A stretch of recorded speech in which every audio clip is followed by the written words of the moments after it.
नमः शिवाय पंडित जी। ओम नमः शिवाय। गोलु देवताय भ्यो नमो नमः। थोड़ा ऊंचा है। गोलु देवताय भ्यो नमो नमः। गोलू देवताय भ्यो नमः नमः। पंडित जी थोड़ा सा इतिहास बताएंगे गोलू देवता जी के बारे में। आप इस समय गोलु देवता मंदिर घोड़ाखाल पे आए हुए हैं। यह न्यायकारी देवता हैं, बटुक भैरव के अवतार हैं। भैरव जी के अवतार हैं। यहाँ पे माना जाता है कि दो भैरव ने एक साथ न्याय किया।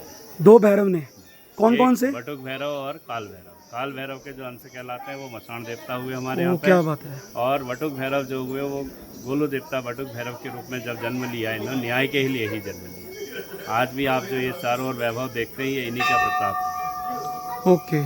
न्याय के हरि देवता हैं। प्राचीन काल में जब हम लोग को न्याय नहीं मिल पाता था तो लोग बाग इन्हीं के पास आकर के न्याय के लिए 12वीं शताब्दी में इन्होंने राजा के पुत्र के रूप में जन्म लिया था। देवताओं की बहन कलिंगा थी।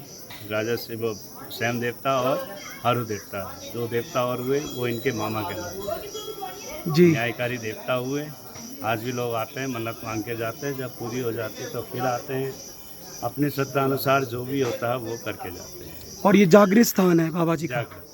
तो यानी कि जिन लोगों को हमारे संसारिक न्यायालय से न्याय नहीं मिलता तो यहाँ पे मिलता है। अगर आप सच्चे हो तो न्याय मिलेगा आपको, यहाँ पे दंड मिलेगा। तो आपको ये देखिए, हमने तो यहाँ पे रहते हुए यहाँ तक देखा है कि जज लोग भी आते हैं। हाई कोर्ट के जज ने आकर के सामने पूजा करा के अपने मुंह से ये कहा था कि हम तो लोगों का न्याय कर लेते हैं, सच झूठ का हम नहीं पता कर सकते हैं, मगर आप तो वो सच झूठ का पता करके हमसे भी ऊपर न्याय करके माने। क्या बात है।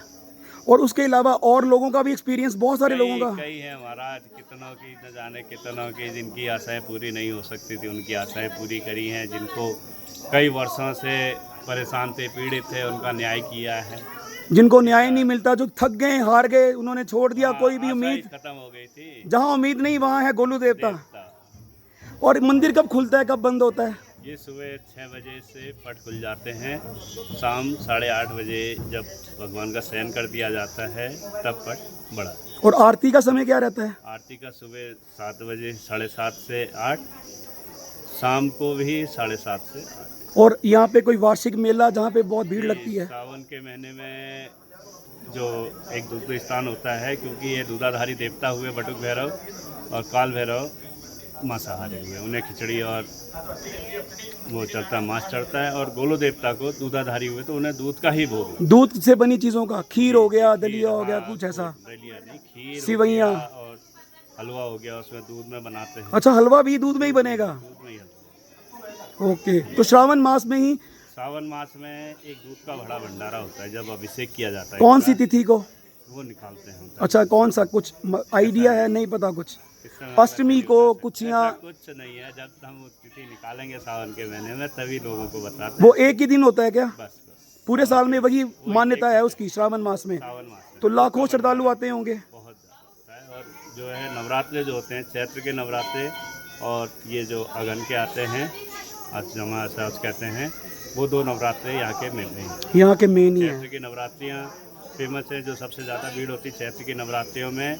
और अच्छा, भादों के बाद जो अश्विन आएगा उस महीने में जो नवरात्रियाँ होती है उसमें भी भीड़ रहती है जी। कनागत के बाद जो नवरात्रे लगते हैं वो मेन होते हैं। तो हम इसको इस पे ख़त्म करेंगे कि जिन लोगों को न्याय नहीं मिलता वो यहाँ पे आइए। अगर आपको लगता है कि आपने कुछ गलत नहीं किया है और आपको न्याय नहीं मिल पा रहा है तो गोलू देवता के दर्शन कीजिए, जरूर ही आपकी मनोकामना पूर्ण होगी। बोलो गोलू देवता भगवान की जय, बटुक भैरव भगवान की जय। नमः शिवाय। Thank you Pandit ji.